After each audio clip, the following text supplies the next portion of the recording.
Subscribe करें बनाना horror story channel को और देखें हिला देने वाली स्टोरीज को। और हाँ, बिना घबराए बेल आइकन को प्रेस करना ना भूलिएगा।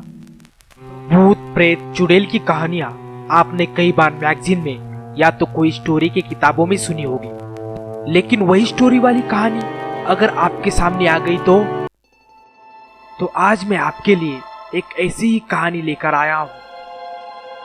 रमेश, मीना, राघव और केतन ये सब फ्रेंड्स हॉलिडे पर निकले थे। ये चारों ही एक ही कंपनी में काम करते थे।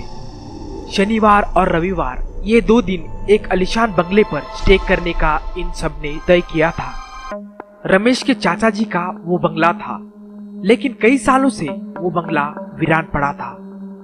इन सब की एक्सपेक्टेशन यह थी कि इस डार्क बंगले में उनके साथ कुछ ना कुछ मजेदार जरूर होगा, क्योंकि इन सबको थ्रिल और चैलेंजिंग चीजें करना बहुत पसंद था। और लोगों ने इस डार्क बंगले के हंटेड होने की बहुत सी कहानियां इन लोगों को बता के रखी थी। ये सब लोग इतने निडर थे कि वो अपने सफर में भूत और चुड़ैल की किस्से एक दूसरे को सुनाते हुए उस भूतिया बंगले की तरफ जा रहे थे। रास्ते में इनको जंगल लगा। जैसे जैसे ये उस बंगले की तरफ जा रहे थे, वैसे वैसे जंगल और घना और डरावना होता जा रहा था। और उस जंगल से कुछ देर बाद जानवरों की आवाज बढ़ते ही जा रही थी। कुछ देर बाद रात के ठीक 8 बजे वो उस डार्क बंगले के सामने पहुंच गए। ये बंगला रात के अंधेरे में देखने में इतना डरावना लग रहा था, कोई भी उसको हंटेड बोल दे। और इन चारों को इससे एडवेंचरस जगह कहीं नहीं मिलती। इस बंगले में लगभग 20 कमरे थे और दीवारों पे कई सारी पेंटिंग्स भी थी। मानो ऐसा लगता था कि इस बंगले में कई सारे राज छुपे थे।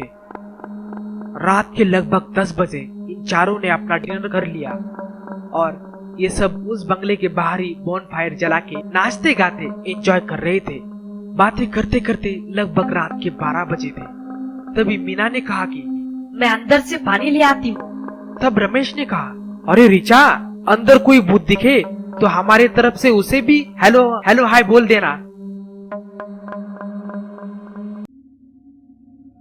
मीना को अंदर गए 20 मिनट हो गए थे। जब वो वापस नहीं आई तो राघव ने उसके फोन पे फोन लगाया।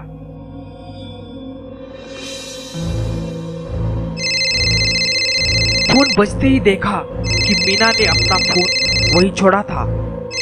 तभी मीना चीखते चिल्लाते हुए बाहर आई और बोलने लगी, भूत भूत भूत, घर में कोई है, भूत।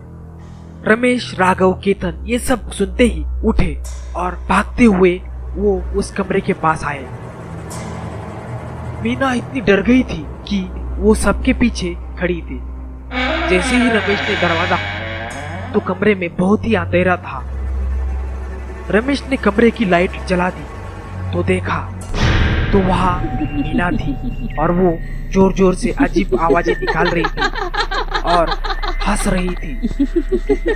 इन लोगों ने जब पीछे पलट के देखा तो मीना वहाँ थी ही नहीं। ये सब देख इन तीनों की तो हवा टाइट हो गई थी। कुछ देर बाद मीना एकदम से चुप हो गई और पलट के बोलने लगी, अरे 10 मिनट बाहर क्या नहीं आई? सब लोगों की तो हवा टाइट हो गई थी। अपने शक्ल को देखो, ऐसे लग रहा है कि तुम तीनों ने कहीं भूत देख लिया हो। तभी रमेश ने कहा, अरे मीना, तुम यहाँ कैसे आई? तुम तो अभी बाहर चिल्लाते हुए बाहर आई थी और जब हम अंदर आए थे तो तुम हमारे पीछे खड़ी थी। अरे पर मैं तो पिछले 15 मिनट से यहाँ पर बैठी हूँ। ये सुनकर ये सब लोग बहुत ही डर गए थे। तभी पीछे से मीना ने आवाज लगाई, ये लो, मैं तो पानी लेके तुम लोगों को नीचे ढूंढ रही हूँ और तुम सब यहाँ हो। उन सब ने पलट के देखा तो मीना पानी की बोतल लिए खड़ी थी और दूसरी तरफ देखा तो वहाँ कोई नहीं था। मीना के अलावा रमेश, राघव और केतन ने भूत को देख लिया था। तभी वो सब लोगों ने उसी रात को उस जगह को छोड़ अपने घर पहुंच गए।